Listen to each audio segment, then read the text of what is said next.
Good afternoon. Dan, as soon as tomorrow it will be out with the old and in with the new at FIFA, what's been all the chatter about town been all about ahead of tomorrow's election?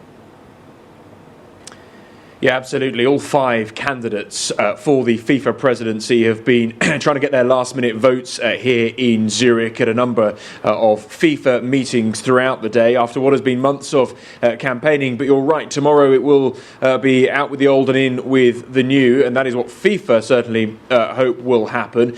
Sepp Blatter will end officially his 17-year rule, although he's not technically in charge at the moment and is, of course, now banned from any footballing activities for the next 6 years, but he will be officially removed from his role tomorrow, and a new FIFA president will be elected. There are 5 candidates. The front runners, Sheikh Salman of Bahrain and Gianni Infantino,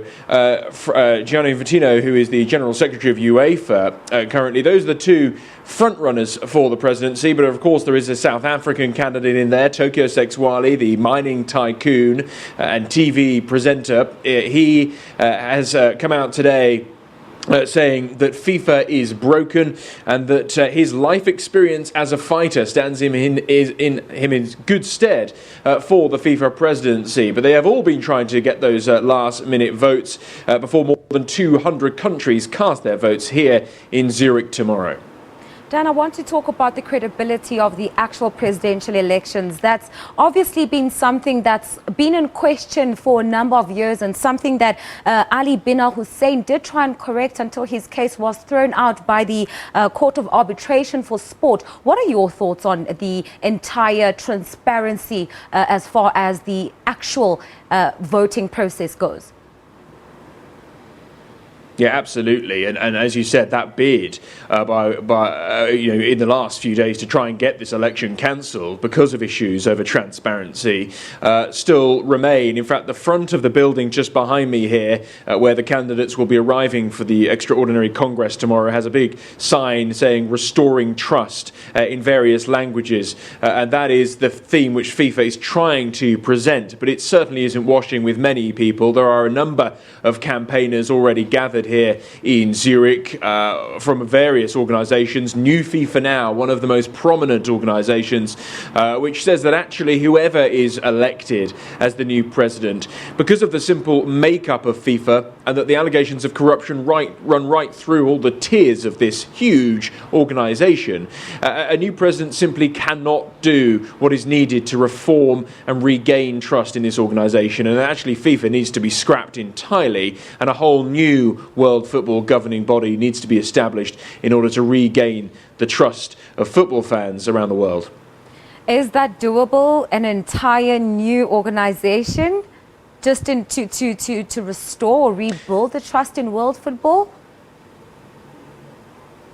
Well, those campaigning for it say, yes, it is doable, and the accountability that they're asking for is seen in any multinational organisation and business, and they say that what people have been getting away with here at FIFA wouldn't wash, as I say, in any of those accountable public companies which they're trying to compare it to. Is it doable? They think it is. Is it going to happen anytime soon? No. FIFA is still the world football governing body. A new president will be in charge tomorrow, and they're all promising to eradicate corruption. But with many people, that simply isn't washing that is going to happen.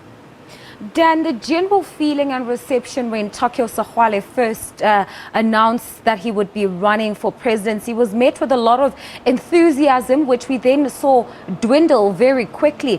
What would you say a future African or South African candidate could take away and learn from Tokyo's experience in the run-up to the elections?